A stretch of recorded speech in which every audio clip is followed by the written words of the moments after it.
Good morning ଶୁଭ ସକାଳ। ଆଜି ଜୁନ୍ 7 ତାରିଖ ଶନିବାର ସକାଳରେ ଆପଣ ଖବର ଉପରେ ନଜର ପକେଇବା।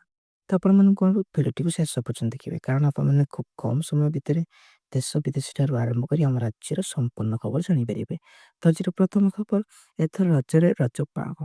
ବର୍ଷାରେ ଭିଜିବ ରଜ, ସପ୍ତାହ ପରେ ଓଡ଼ିଶାରେ ରଜ ପର୍ବ ପାଳନ କରାଯିବ। ଏଥିରେ ରଜକୁ ମନ ଭରି ଲୋକମାନେ ଉପଭୋଗ କରିବେ ଓଡ଼ିଶାବାସୀ, କାରଣ ଏଥର ତାତି କମିବ, ବର୍ଷା ବଢ଼ିବ। ବର୍ଷରେ ଭିଜିବ ସଜବାଜରୁ ଶେଷ ରଜ।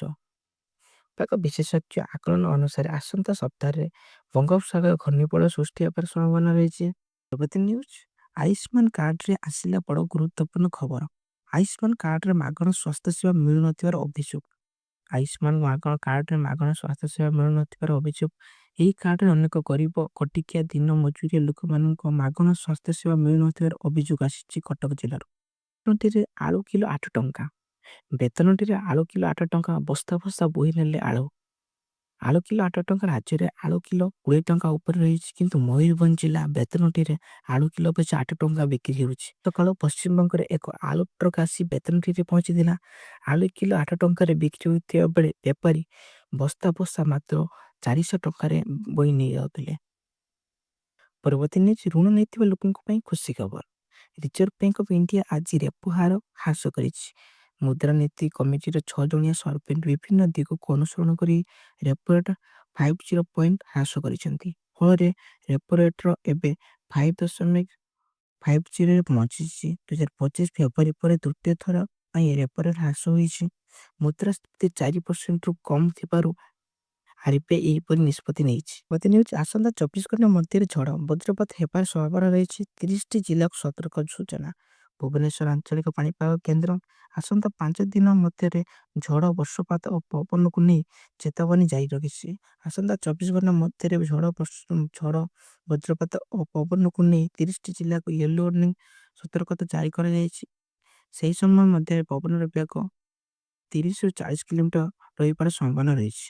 ପରବର୍ତ୍ତୀ ନ୍ୟୁଜ୍, ସାବଧାନ, ଟ୍ରେନରେ ଯାତ୍ରା କରୁଥିଲେ ଏଣିକି ରେଳଯାତ୍ରୀଙ୍କ ପାଇଁ ଏମ୍ ଆଧାର ଆପ୍ ମାଧ୍ୟମରେ ଯାଞ୍ଚ କରିବେ ଟିକଟ ଯାଞ୍ଚ କର୍ମଚାରୀ। ଏଣିକି ରେଳଯାତ୍ରୀଙ୍କ ପାଇଁ ପରିଚୟ ଯାଞ୍ଚ ହେବ। ଏମ୍ ଆଧାର ଆପ୍ ମାଧ୍ୟମରେ ଯାତ୍ରୀଙ୍କ ଆଧାରରେ ଯାଞ୍ଚ ହେବ। ରେଳବାଇର ଟିକଟ ଏମ୍ ଆଧାର ଆପ୍ ମାଧ୍ୟମରେ ଯାଞ୍ଚ କଲେ ଜାଲିଆତି ଧରାପଡ଼ିବ। କୌଣସି ଯାତ୍ରୀ ଜାଲ ଆଧାର କାର୍ଡ ବ୍ୟବହାର କରୁଥିଲେ ଧରାପଡ଼ିଯିବେ।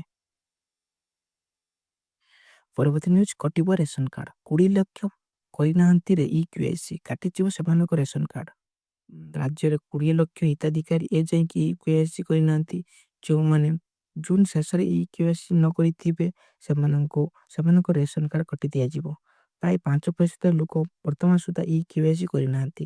ସେମାନଙ୍କର ସ୍ଥାନରେ ଏକ ନୂଆ ରେସନ କାର୍ଡକୁ ତାଙ୍କର ରେସନ ଦିଆଯିବ ବୋଲି ଖାଦ୍ୟ ଯୋଗାଣ ମନ୍ତ୍ରୀ, ଖାଉଟି କଲ୍ୟାଣ ମନ୍ତ୍ରୀ କୃଷ୍ଣେନ୍ଦ୍ର ପାତ୍ର କହିଛନ୍ତି।